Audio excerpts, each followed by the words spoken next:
نحمده ونصلي على رسوله الكريم اما بعد فاعوذ بالله من الشيطان الرجيم بسم الله الرحمن الرحيم قال الله تعالى وتبارك في كتابه المجيد انما يخشى الله من عباده العلماء صدق الله العظيم وصدق رسوله النبي الكريم.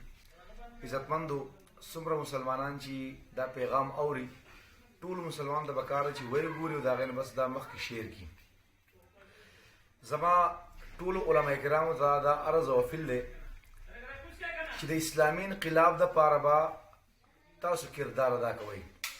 ځکه په د پاکستان کې تقریبا 74 سالو شو چې د خلکو نه ونه شوه. علماء کرامو په هر وخت کې دا خلک لیډ کړی دی، د دې خلکو قیادت یې کړی دی او دا خلک په دوی باندې اعتماد کوي. نو زما هر یو علم دین ته دا عرض او فل دی چې په خپل مسجد کې په خپل د پیغمبر علیه الصلاۃ والسلام په دغه منبر باندې خلکو ته د اسلامي ریاست داغه اصول ورته وخی، داغه د پاره د خلکو ته د غوي ذمہ داری وخی. ځکه کدا خلک دغه سی پاتې شو د قیامت په ورځ باندې بعد د خلکو لاس بی او د علماو گریوان بی.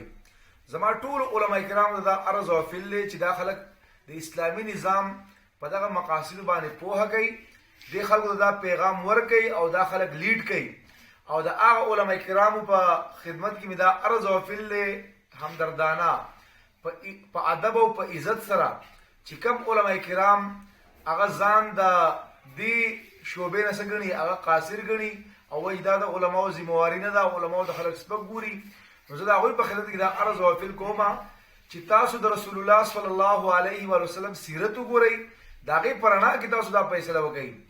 زه دې خلکو ته په آخره کې دا یو عرض کومه چې د قیامت په ورځ باندې به د قرآن څه جواب کوئ چې دا قرآن تا ته ووایي چې زه الله تعالی تا ته رالیږلی وم مشاعل راه، زه تا ته الله تعالی رالیږلی وم په ټولو نظامونو باندې د غلبې دپاره او تا د قرآن د غلبې کوشش کړی او که نه د قرآن به د قیامت ورځ څه جواب کوي. پیغمبر علیه الصلاۃ والسلام چې تا ته کوم میشن پرېښودی دی چې مطلب دا میشن به تا په ټولو دنیا کې څه کوي هغه به دا به رسې او دې دپاره به کار کوي چې قیامت کې رسول الله صلی الله علیه و وسلم درته تپوس وکړي چې ای زما امتي زما دغه میشن تا څومره مخکې بوتلی و او چې د قیامت په ورځ باندې د الله رب العالمین وایي چې تا زما د نظام د پاره څومره جهد و جهد کړی. الله رب العالمین داسې هم کولی شي په خپل قدرت سره چې دا په دې ټول نظامونو باندې د پاسه کي، خو الله رب العالمین موږ او تاسو ګوري. نو زه هر یو علم دین ته بیا دا عرض او فل کوم چې منبر او محراب استعمال کوي د اسلامي نظام دپاره. دا یو عظیم مورچه ده او دا د رسول الله صلی الله علیه و وسلم منصب دی، د پیغمبر علیه الصلاۃ والسلام ځای دی. نو چې پیغمبر علیه الصلاۃ والسلام د نظام مصطفی دپاره استعمال کړی نو تاسو هم پکار دی تاسو د نظام مصطفی دپاره استعمال کړئ. دا خلک پوهېږئ په دې باندې د خلکو نه د ذهنونو دا خبره وباسئ چې هغوی دا کومه خبره کوي چې د ملا د سیاست سره څه کار دی، د ملا د دې خبرو سره څه کار دی، د ملا د دې خبرو سره کار دی. د قرآن او سنت په روشنۍ کې تاسو دا په خپله باندې وګورئ.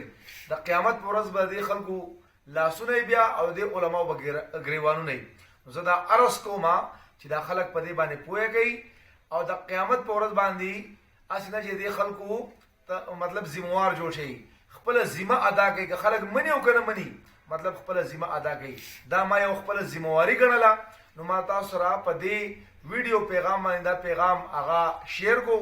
زما دا عرض او فل چې دا مخکې شیر کوي او دا مطلب ورسوي خلکو ته او هر یو علم دین ته وایم چې په منبر او محراب کې دا مطلب دا خپل ذمہ داری دا ادا کړه. د قیامت پر ورځ ورنه الله رب العالمین تپوس کوي وما علینا الا البلاغ.